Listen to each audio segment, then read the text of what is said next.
How did you transition from doing comedy to actor, or did you act first and then move into comedy? I was just doing stand up at first. And then how did I start acting? I mean, I started, the first like big thing I got was Heather's. And that was a friend who was in it recommended me. I still had to audition. I think he probably recommended a few people.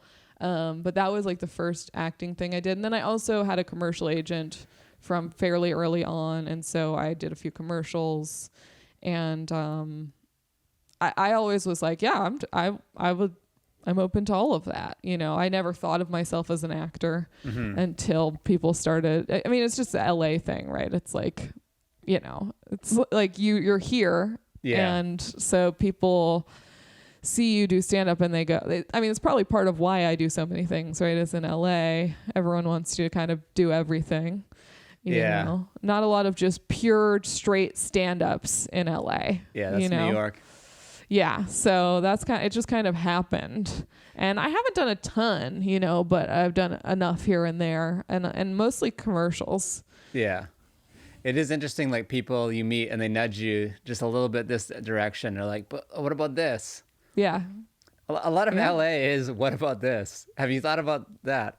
Yeah, it's like an old Mitch Hedberg joke about that. Oh, really? Yeah. He has a joke that's basically just the conversation we're having. Oh, I'll have to look it up. But yeah, and I mean also like it's hard to make a lot of money doing stand-up in LA, and once you have acted enough to join SAG and you start getting residuals and stuff, it's just a much better way to build a savings so that you're not constantly worried, and that you can kind of dedicate the time to doing more stand up, and it all works together, you know?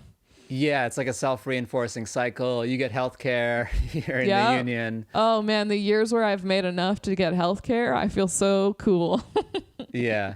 It is amazing that these unions have like such good benefits. Yeah. Like some of the best benefits in the world are like the Directors Guild, the SAG, and so forth. I mean, the insurance I've had through SAG is the only insurance I've ever had that covers therapy or any of that kind of stuff. It's pretty decent insurance, although, and I don't know the details of it, but they definitely have come under fire a little bit for their changing the limits of how much you have to make per year in a time where nobody's making any money. Yeah, so I saw that. Yeah. That's unfortunate. Yeah, it's like no matter what it is in our life, there's always like a business behind it. Like there's a business behind healthcare and doctors, and it's so weird, like that they have to run a business to take care of our health. Like I get it, but it's still like there's such a fundamental issue with it. Absolutely. Yeah. And it is just like it's created this thing where it's like, okay, you guys are making less money because we're making less money, and now you're punishing us for that. It's just it sucks, and I definitely will lose my health insurance in the summer. So, well, no, unless I work. Yeah, book something. Hire me for a commercial. Yeah.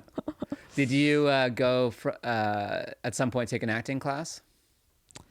I took one acting class like very early on when I first got an agent. They were like, "You should take one," and I did, and I don't know. I don't want to say I didn't get anything out of it, but I think what I learned is that if you're gonna take an acting class, you should take a more focused one. Like I took kind of like a general acting early, like 101, whatever. And I wish I had taken, for example, I know that they have specific classes that are for commercial auditions, you know, and I wish I had done that, just because, you know, I think that I'm personally more interested in one that helps me in the practicality of it. And then, you know, especially since most of what I do is commercial auditions, I'm not like that high in, like, you know, super, I'm not trying to be like an incredible actor, you know? So I'd rather just learn like, here's the basics of this specific thing. Yeah. I took a general one too, and I totally get that. Like I have a commercial agent, but we learn nothing for commercials. Yeah. And some of the things I thought we would learn, I thought we'd learn like more voice stuff, like it was very much script focused, which I was like, okay, it was good to dive into that and figure that out, and like for them to teach you the nuances of how to deconstruct a script. But I felt like there was so much I didn't learn, and maybe that's why they want you to take classes for the rest of the time, basically. Yeah.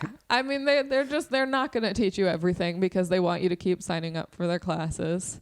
Yeah. And there is obviously value in getting those fundamentals, you know. I also did take an acting class in college, but it was just like my last semester or an easy class, and it was like a lot of improv exercises and stuff like that. I took one of those in college too. It was like, you need 3 more credits. So like, can I do improv? They're like, yep. I was like, okay. I took it, and like, wasn't focused, didn't care. Yeah. And didn't respect it. But it was fine. Yeah. I found in the acting class, like I would find I would get bored, and I would find little ways in the script to like make people laugh. And they're like, don't do that. Yeah. they would get upset. And I'm like, this is all I have here. Well, that's the other thing too, is right when you take a more general class, there's people in it who have all different intentions for how they want to use what they're going to learn. And, you know, being the person who's going to use it for comedy or for comedic acting, you maybe want something more focused so that you're not, you know, you're not in a scene with somebody who's very, very serious. Yeah, there's this moment, I think it was in Comedians in Cars, when Alec Baldwin's talking to Jerry, and he's like, did you ever think about acting? And he's like, when I was acting, he's like, I look at people and I'd be like, look at him, he's acting. And he's like, I can't, like, and I was like, that totally described it to me. I'm like watching, I'm like, look at this person go. He or she, they're really doing it. They're giving it. I'm like, I was just so amazed. Yep, that's so funny. Yeah, it is hard to really like immerse yourself. Even when I was watching a movie earlier today, this morning, just with breakfast, and I don't know why I said that, but I'm watching it. I could have been watching any time, but I'm like, wow, I'm watching the lines. I'm like, they're just delivering it so well, and they're really selling it, and their mouth is moving. I'm like, I don't have that much energy to like I don't know. I also do feel like the more acting I've done, the more, I don't want to say it ruins TV and movies for me, but I feel like I'm extra aware when I'm watching people make choices, or I feel like sometimes I watch a lot of old episodes of Gilmore Girls. That's my like comfort watch. And I feel like I'll, you know, on the 6th time I've watched through season 5, I'll be like, oh, I see that character kind of tripped up on that line, but they just kept it. You know, it's kind of funny to be like, oh, I see that actor forgot that line for a second, or I see that they very intentionally reacted in this way.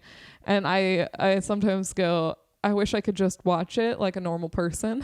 You never will be able to again. Yeah. And once you do video for your pod and you start editing the video, you'll have the editor perspective, and it's all, now it's all over. You're looking at the acting, the editing, the lighting. I'm like, why is it green? This is green. You're like, I can't. There's no magic. Yeah. But when you watch something that's so great now, it takes like that level for me to get lost in a show or a movie now. Like it has to be, I just got into The Crown. I can't stop. It's so good. Oh, I don't really? even care about like the royal family or anything. I somehow pressed play, and it's so good. Oh man, I gotta check it out. Yeah. That's me. I'm the person who's, you know, something's been on for years and I'm like, oh, cool, I should check that out. Yeah. At the risk of torpedoing the podcast, I've never watched Game of Thrones. I've never watched Breaking Bad. Like, it's like sometimes the more people like it, the less I want to start. I'm like, Oh, for sure. I watched Game of Thrones. I watched Breaking Bad when it was on. I've never revisited it. And then I watched Game of Thrones. And the funny thing is, okay, because those seasons would come out like years apart. And one season, I forgot that I didn't watch a season. And the new season was out. And I was like, okay, I'll tune in. And I was like, I know that this show is hard to follow, but I think I missed something. And I like looked it up and I was like, yep, I fully didn't watch season 4 or whatever. So hilarious. I guess I'm out on this show. Yeah. dragons and stuff, I just never really got into it. I read The Hobbit. I think I read The Hobbit. Didn't read the other ones growing up.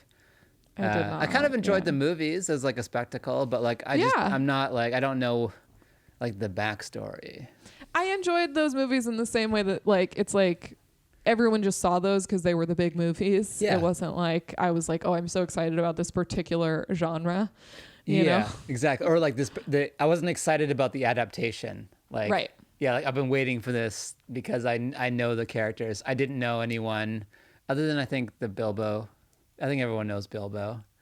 But yeah, just some cursory awareness. Yeah, exactly. A little bit. There's probably some guy's going to be too short. Some guy's going to be too tall. There's going to be some bow and arrows. And a bunch of people will die with CGI. So Perfect. Sounds like popcorn night.